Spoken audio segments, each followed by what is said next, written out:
If you surround yourself with 4 people that are smarter than you, and that's the group you want, guess who's going to be number 5? You.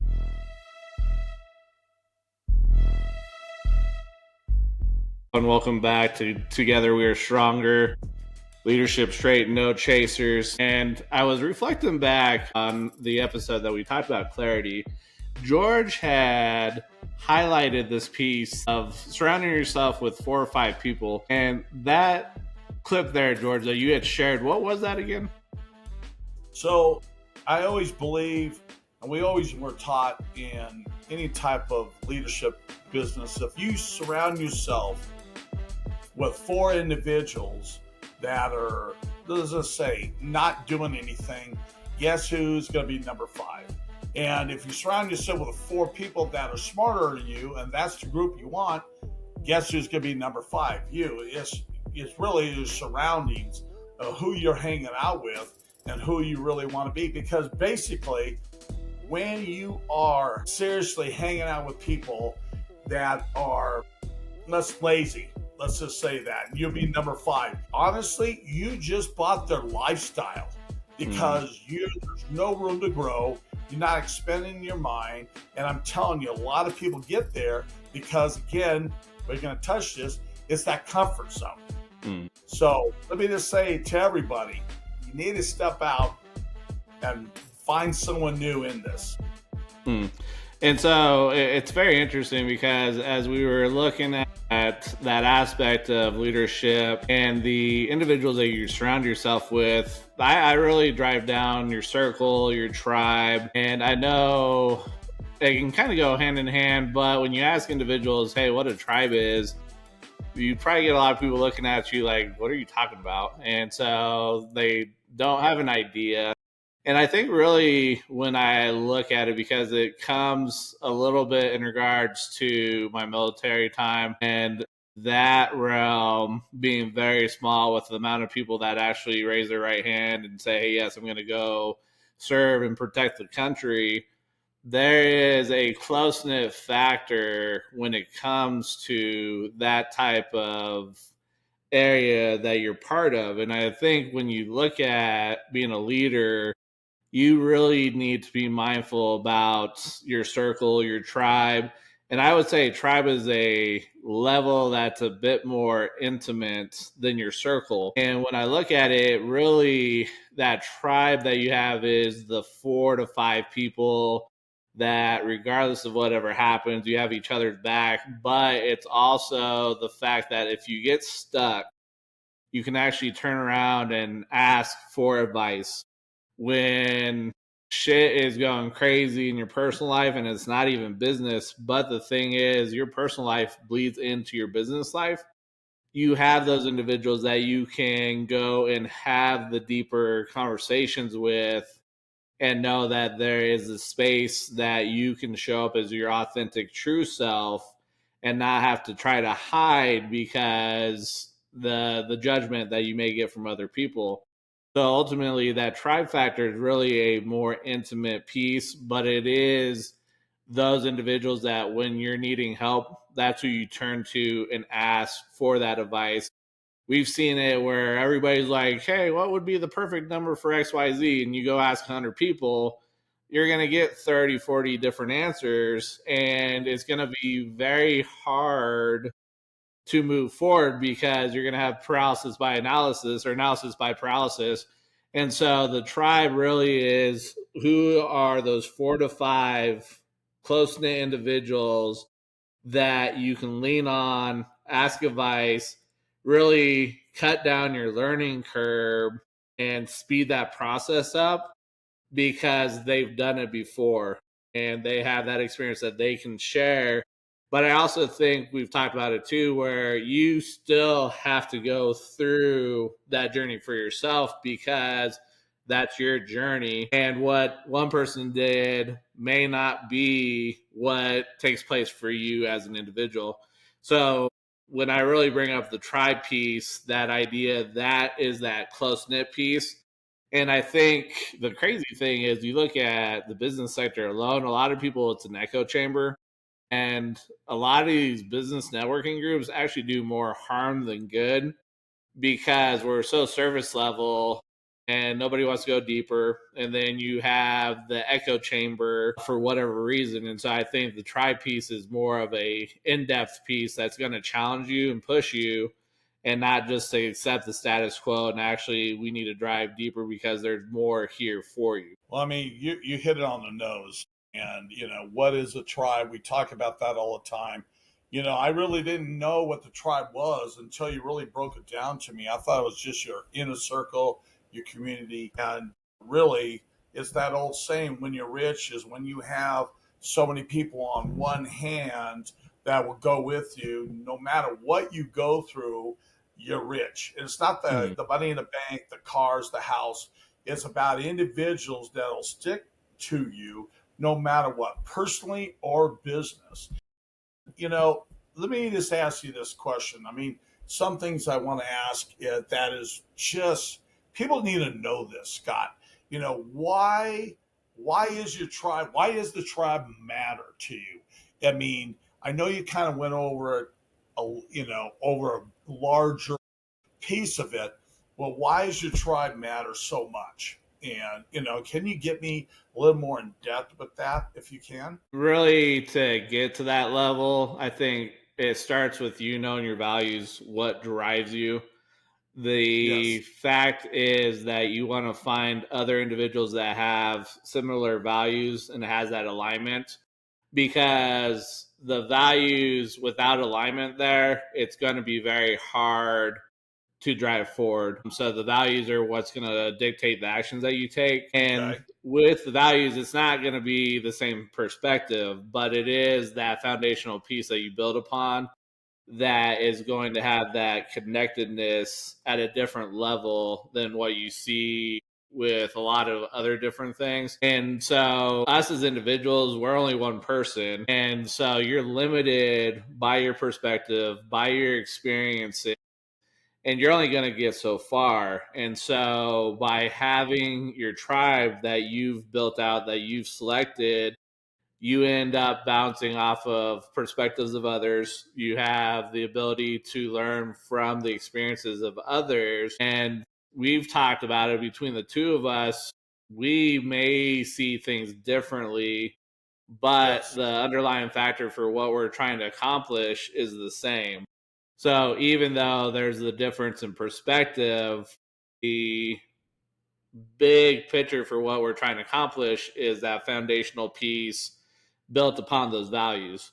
And so that also, with the difference, is it's a necessary thing, because you don't want to be surrounded by a bunch of yes people, and then that's not gonna do anything for anybody.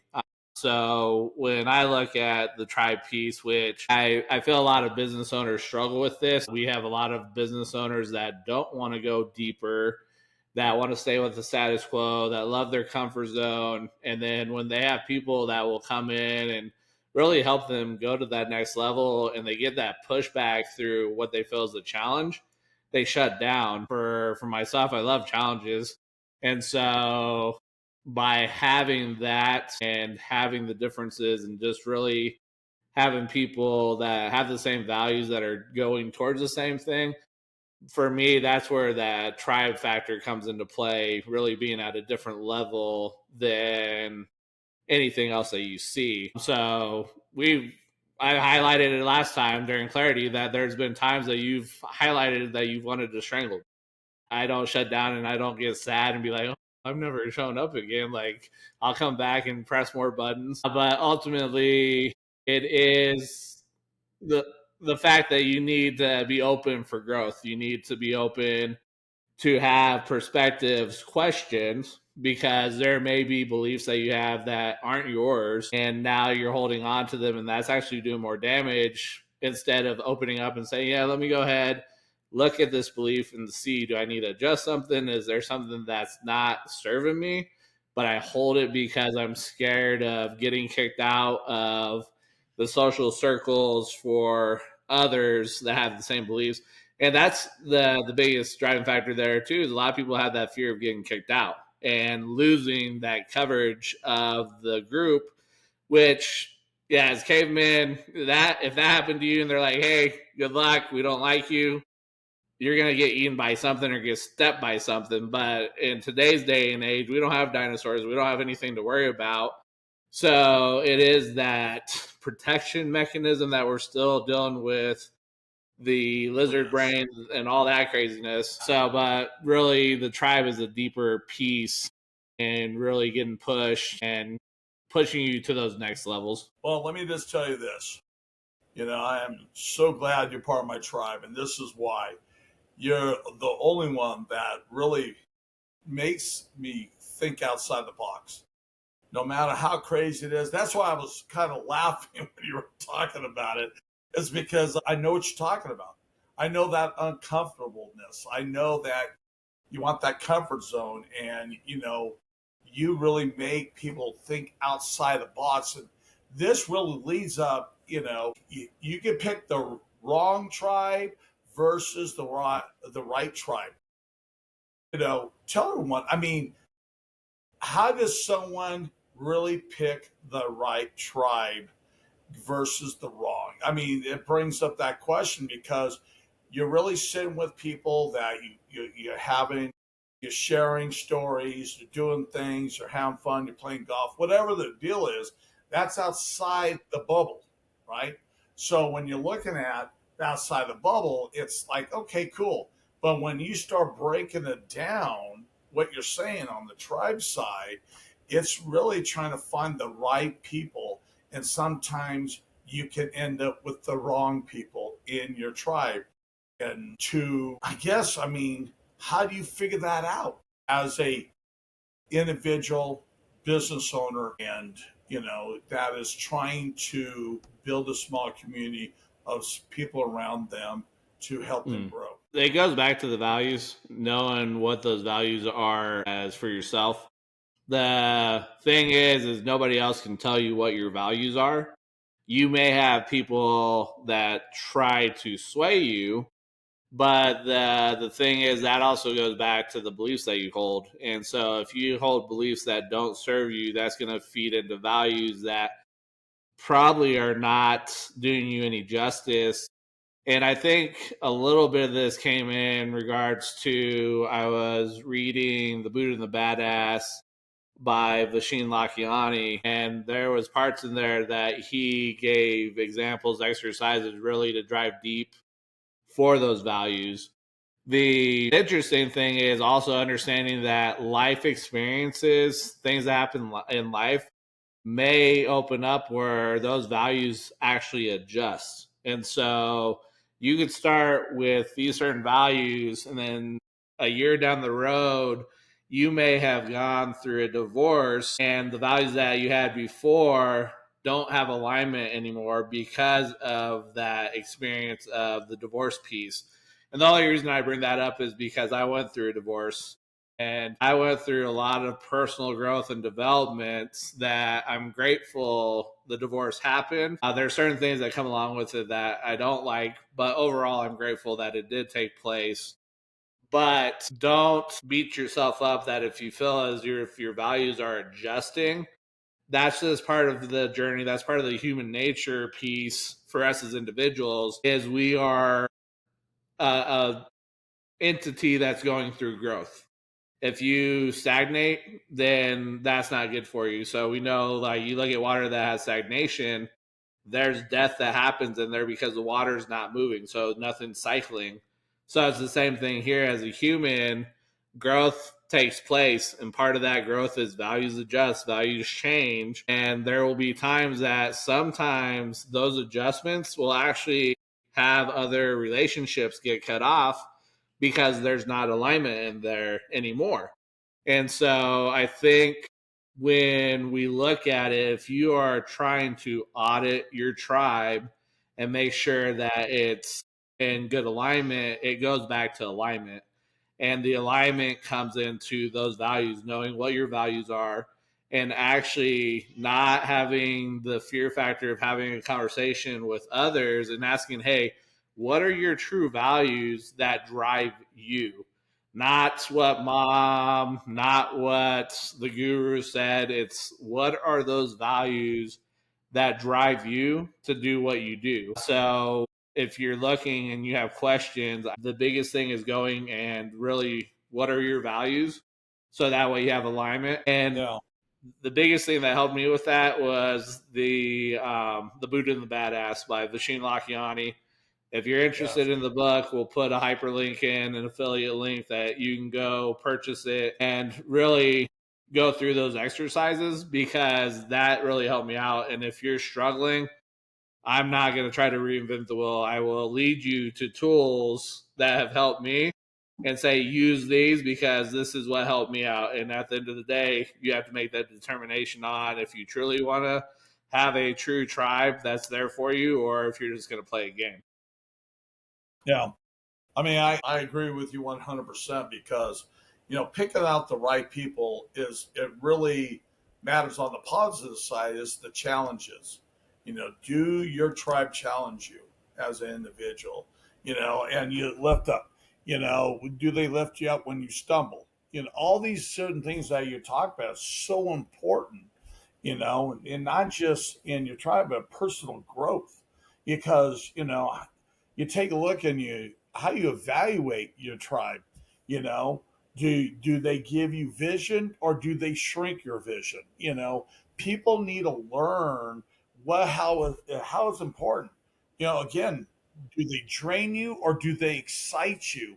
And those where people really need to figure out. Remember that comfort zone.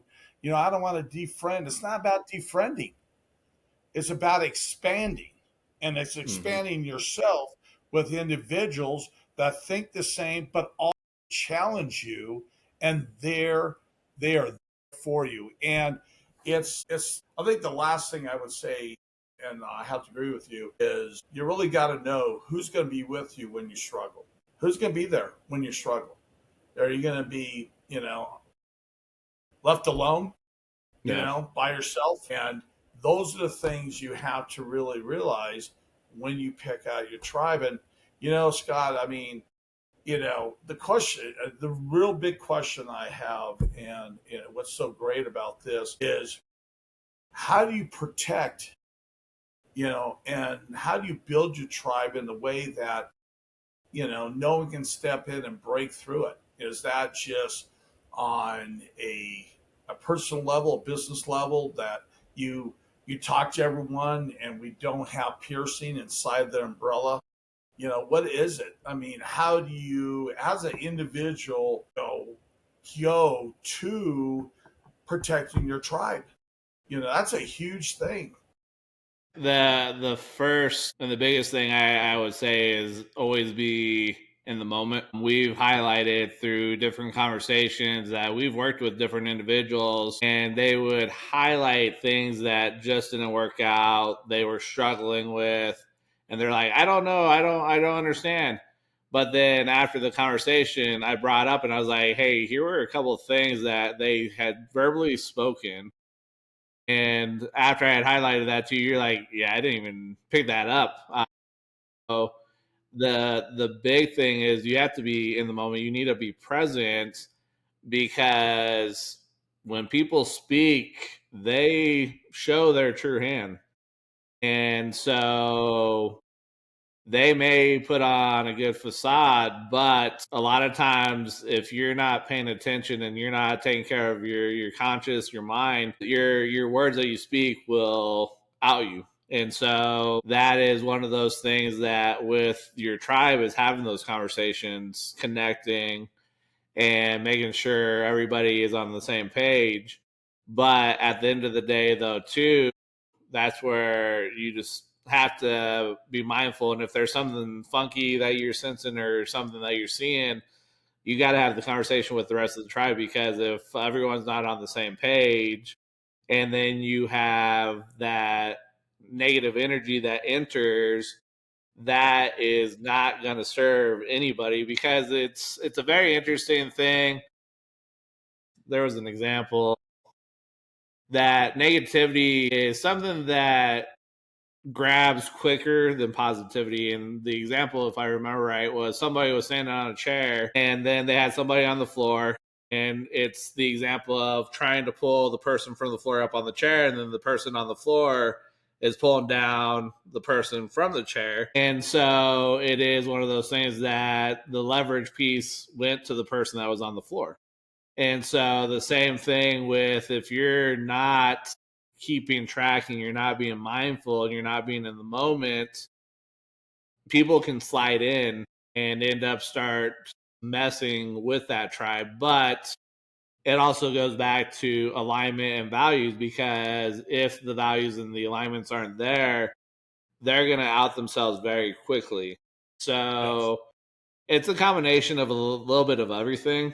For myself, really being aware, listening to what people are saying, and not just hearing the words that are coming out, but listening.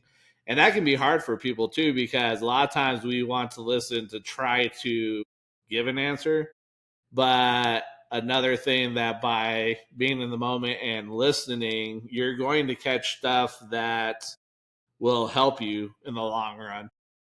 So for myself, those would be a couple of things that I would suggest working on. But it's a skill set. And it is also working to be in the moment and present. And sometimes people don't like doing that, because sometimes being in the moment and present is silence. And we know when it comes to silence, us as humans really struggle with sitting in the silence. And let me add to this. Your values have to be clear and upfront. You know, you definitely have to lead by example. Invest in relationships. I think a lot of times, even for me going out to networking events, building that relationship up is could be very challenging. Everyone, and I'm not saying this to put down anyone. I'm saying this is because it's like going to a networking event is like a one hit wonder. People are looking to sell, buy, whatever it is, and you never hear from that person again. And for me, it's about building a relationship. It's about being there and really helping people out, and vice versa. And it's really, you have to be selective. And I learned the hard way. And I have to agree with you. I mean, you don't want to just collect people in and just, oh my God, my tribe is 30 people. No, you just created drama, and everyone wants to be the leader. Everyone wants to do stuff. And it's really good to find a certain amount of people, 3, 4, whatever it is, and really work together and to create a momentum to help everybody out, no matter what everyone's going through. And I wrote down a note: the best way to attract a strong tribe is being the type of person you want in it. Exactly. Who do you want in your tribe? It's huge, Scott. I mean, I'm going to ask you personally, and I know the answer, but I want our listeners to know, the book that you sent me and I have read about the tribe, I was blown away. And could you, the book itself, and who's the author of that book that you read, that you sent over to me? The book's Tribe of Millionaires, but the author, I don't know off the top of my head. So actually, let me take a look here real quick. Let me tell the viewers, listeners here, if you want to learn about the tribe, you want to learn how to create, you need to read this book. I don't care if you read it or you listen to it. I listened to it. I listened to this book already twice. And every time I have gone through it, I always pick up things that you didn't pick up the first time. And that really, like I said, I didn't know what tribe was. I talk about it. People are like, what kind of tribe are you in? And it's not that. It's really, I thought it was your inner circle to your community, but the tribe really puts it down, like you said, throughout. It's about individuals working together as a team to support, to be there for each other, no matter what goes on, and to keep growing. Because I mean, these people that in that book, Millionaire Tribe, they've been together for years. It's not like they've been together for a couple of weeks or a month or a year. They've been together for years. and it's just incredible to have this information for our viewers, brother. I mean, it's massive. It's huge. I just can't thank you enough. And by the way, I want to say thank you for your service. I didn't have a chance when you were talking, and thank you for all the men and women who out there protect us and give us the freedom to do what we do. I just want hats off. Even though So the author for Tribe of Millionaires is Mike McCarthy and Pat Hyben. So that'll be another one. We'll have it in the show notes. If you want to order the book, I'll be there for you too. But that is another tool, resource that if you're really trying to go deeper and have that tribe that's going to push you, that would be the book to really dive into. And then those that are part of your tribe, I would suggest having them take a look at the book. They don't have to, but ultimately by having that understanding of what that looks like, it's going to put it at a different level than one person having the information and then somebody else not really being aware of it. So it goes back to, it's a tool, it's a resource that if you are truly about wanting to go deeper and having that tribe that you're probably missing. I know a lot of people, it's just because as humans, a lot of people are fake. So as a business owner, you're probably struggling with having that ideal tribe that you're looking for. And so, like I said, that would be one of those resources I would really dive into and then help you with that journey of developing that deeper level tribe for yourself. Well, I think you hit it on the nose again. Guys, listeners, you have to understand when you're building the tribe and you're putting people in, or you already have an existing tribe. Listen, I'm 62 years old and I'm sitting here like, oh my gosh, you know what? You need to make sure that everyone's on the same page. I mean, Scott just put it out there. If you're going to build a tribe and you're building from the ground up and you're bringing people in who you've been around for years, I'm telling you, I suggest you all need to read the tribe and together, not in the same room. Maybe it is in the same room, but together. So you guys are always on the same page. And it's not it's a book to take serious. It's a serious thing to do in business. Like I said, you get farther when you work together than you do by yourself. So I would end, because the biggest takeaway really for you as an individual to go deeper on this and really get it in alignment is knowing your values and then looking to make sure that there's alignment. And that really is going to start with your values. If you're struggling, go back to the Buddha and the Badass, taking your time doing those exercises so that way you have the necessary alignment to create that tribe that you're most likely looking for. And if you are really all about going deeper, that tribe is needed to help you go deeper than if you were to do this by yourself. Amen. Amen, brother. I mean, like I said, I am so excited about what we're doing and what we're, bringing to the subscribers and being like I said, we're just being straight up, a straight up leadership, no chaser. If you found any nuggets out of this that really resonated with you and you have somebody that's close to you that you guys are building something deeper, share this with them. The more we can share, be a friend, tell a friend, the more we can do, the deeper we can be, and the more impact and effect we can have in this world. So again, thank you for coming along on this journey. As we have highlighted, together we are stronger. As one, we can only do so much, but together we can go much further.